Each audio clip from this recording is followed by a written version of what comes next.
안녕하세요. 책 읽어주는 여자 홍퀸이에요. 지금 잡지를 보다가 유명한 미술관 소개글이 좋아서 읽어볼게요. 잘 한번 들어봐 주세요. 제목은 북유럽 모나리자 품은 작지만 보석 같은 미술관. 거스 히딩크가 축구로 우리나라를 전 세계에 알렸다면 지금으로부터 350여 년 전 히딩크의 네덜란드인 조상 하멜은 책을 통해 조선이라는 나라의 존재를 서방 세계에 최초로 알린 인물이다. 하멜은 1653년 일본으로 향하던 무역선 스페르베르호가 제주도에 표류하는 바람에 13년 28일 동안 조선에 억류됐던 네덜란드 동인도 회사 선원 겸 석이었다. 우여곡절 끝에 1666년 조선을 탈출해 일본 나가사키를 거쳐 1668년 암스테르담으로 귀환한 하멜은 그 해에 서양인이 우리나라에 대해 처음으로 저술한 책 하멜 표류기를 펴냈다. 조선의 풍속, 지리, 문화, 언어, 정치, 교육, 종교 등을 서양인의 눈으로 기술한 하멜 표류기는 영국, 독일, 프랑스를 비롯한 유럽 각국에서도 발간돼 우리나라가 서구에 알려지는 계기가 됐다. 네덜란드와 우리나라의 인연은 또 있다. 1907년 네덜란드 헤이그에서는 제2차 만국 평화 회의가 열렸다. 헤이그에는 이준 열사의 애국심을 기리는 유럽 유일의 항일운동 유적지 이준 열사 기념관이 있다. 1907년 7월 14일 이준 열사가 순국한 숙소로 사용했던 호텔로 1995년 8월 5일 개관했다.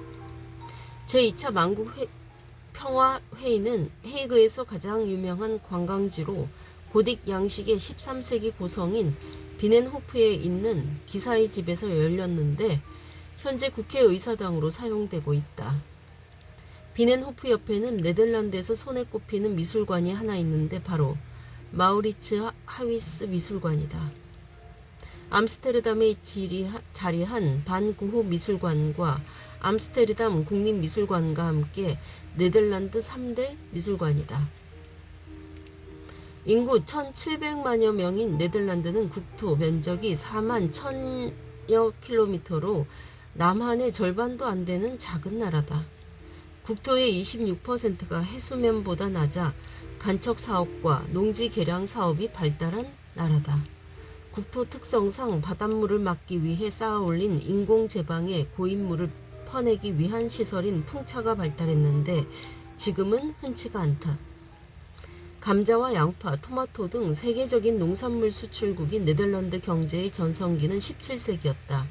당시 네덜란드가 해외 진출의 거점으로 설립한 주식회사 동인도 회사는 황금알을 낳는 거위로 세계 최강의 무역국으로 질주하는 데에 결정적인 역할을 했다. 남아프리카와 동남아시아, 북아메리카 등 광범위한 지역에 식민지를 건설한 네덜란드는 이 시기에 문화적으로도 황금시대를 구가했다. 초상화가 프란츠 할스와 빛의 연금술사 렘브란트, 실내 풍속화의 대가 요하네스 페르메이르 등 바로크 미술의 거장과 내일 지구의 종말이 오더라도 한 그루의 사과나무를 심겠다고 설파한 철학자 스피노자를 배출하며 네덜란드 문화의 선진화를 이끌었다.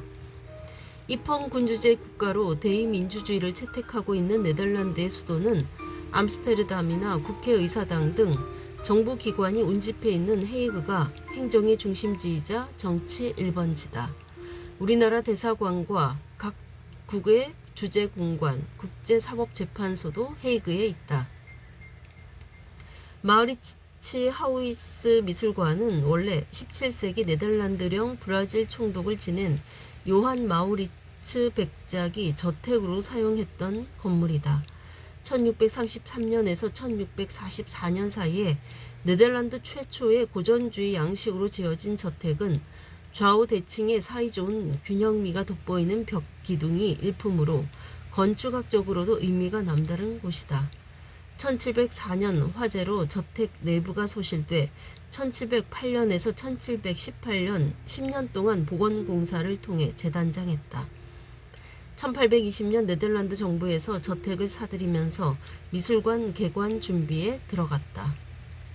저택에서 미술관으로 용도 변경된 것은 1822년부터로 렘브란트, 페르메이르 등 17세기 네덜란드 미술의 황금기 걸작을 포함해 독일, 프랑스 미술 약 800점의 컬렉션을 보유하고 있다. 개관 때부터 줄곧 국립미술관으로 운영되다가 1995년 민영화됐다. 컬렉션의 모태는 네덜란드 연합왕국의 초대 국왕 빌럼 1세가 선대왕인 빌럼 5세에게서 물려받은 가문의 수집품이다. 빌럼 5세가 소장하던 컬렉션은 1795년 네덜란드를 침공한 프랑스 군대에 의해 한때 몰수되기도 했으나 1815년 네덜란드가 영국, 벨기에, 독일군과 동맹군으로 참가한 워털루 전쟁에서 승리한 뒤 돌려받았다. 이 해에 네덜란드 왕으로 즉위한 발렘 1세는 우여곡절 끝에 되찾은 가문의 컬렉션을 국가에 기증함으로써 마우리츠 하위스 미술관 출범의 초석을 다졌다. 나아가 빌럼 1세는 페르메이르의 대표작 중 하나인 델프트의 풍경과 렘브란트의 집단 초상화 걸작, 니콜라스 튠프 박사의 해부학 강의를 마우리츠 하위스 미술관이 소장하는 데에 결정적인 역할을 하는 등 문화예술에 대한 지원을 아끼지 않았다. 마우리츠 하위스 미술관 소장품 중 대중적으로 가장 유명한 페르메이르의 작품 진주 귀걸이를 한 소녀는 1881년 네덜란드 육군 장교이자 계보학자 겸 수집가인 안드레스 톰베가 미술관에 임대한 데 이어 1902년에 기증한 것이다. 2층으로 지어진 미술관 건물은 1, 2층이 같은 형태로 설계됐으며 4개의 갤러리와 중앙홀로 구성되어 있다.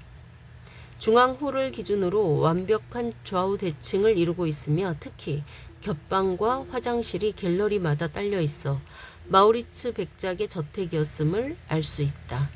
미술관 건물 양쪽 옆으로 보이는 토대로부터 지붕 위를 뚫고 솟구친 4개의 벽 기둥이 이색적이다.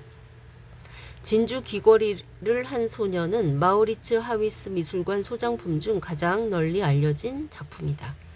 진주 귀걸이를 한 지극히 평범한 소녀를 그린 초상화지만 그림 속에는 신비롭고 매혹적인 요소로 가득하다.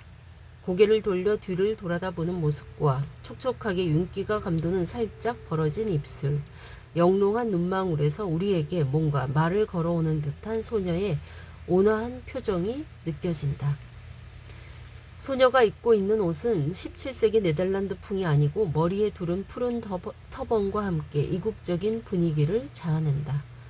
레오나르도 다빈치의 모나리자처럼 눈썹과 속눈썹이 없고 소녀의 신호는 현재까지 미스테리로 남아있다. 터번을 그리는 데에 사용된 코발트 블루 물감은 당시 최고급 광석인 청금석에서 추출된 울트라마린인데 희귀할 뿐 아니라 빛깔 자체가 아름다워 소녀의 신비성을 한껏 부추기고 있다. 귀에 달린 듯 달리지 않은 듯한 진주 귀걸이에 이르면 소녀의 표정에 대한 해석은 더욱 미궁에 빠질 수밖에 없다. 이 그림이 북유럽의 모나리자로 불리는 까닭이다. 빛과 색채가 빚어낸 걸작으로 1999년 트레이시 슈발리에를 세계적인 작가로 떠올리게 한 동명의 소설과 2004년과 2018년 2차례 개봉한 영화 덕분에 더욱 유명해졌다. 델프트의 풍경은 네덜란드 남부의 작은 도시로 페르메이르가 태어나고 자란 델프트의 평화롭고 한적한 풍경을 섬세하고 조화로운 필치로 담아낸 역작이다. 청명한 하늘 아래 붉은색 집들과 신구교회의 첨탑, 바람 한 점 없는 잔잔한 수면, 강가에 정박한 배, 선착장이 옹기종기 모여 정담을 나누는 마을 사람들.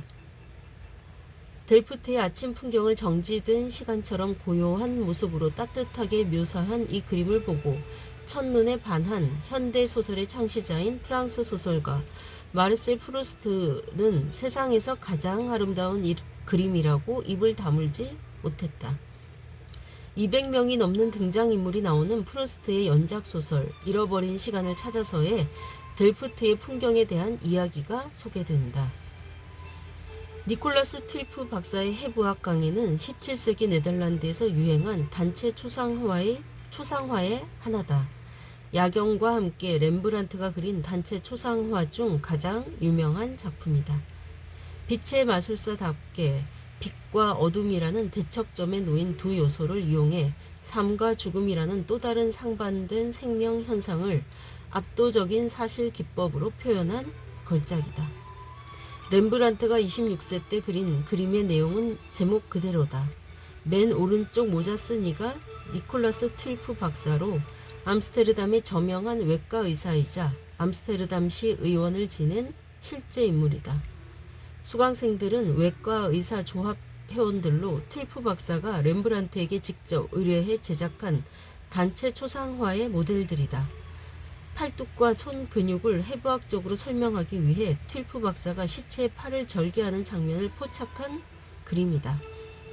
렘브란트 단체 초상화의 특징은 모델들을 일렬 횡대로 세워 묘사하는 고리타분한 방식을 배제했다는 데 있다.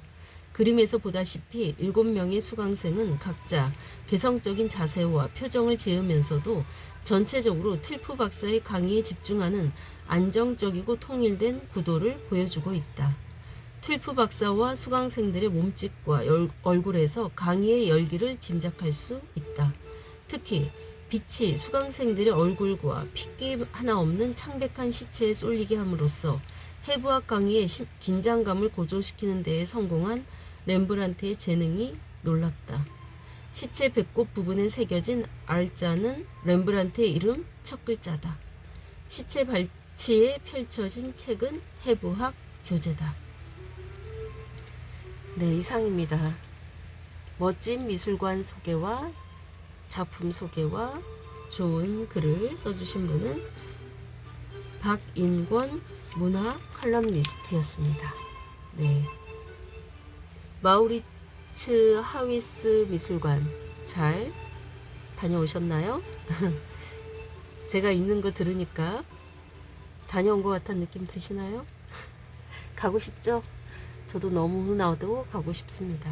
네, 다녀오신 분들은 추억을 하면서 제가 읽는 거를 잘 들으셨을 테고, 안 가보신 분들 꼭 가보셔야겠다는 꿈을 품으셨죠? 네, 꼭 가보시기를 바라면서 지금까지 좋은 글 읽어주는 여자 홍퀸이었습니다. 감사합니다.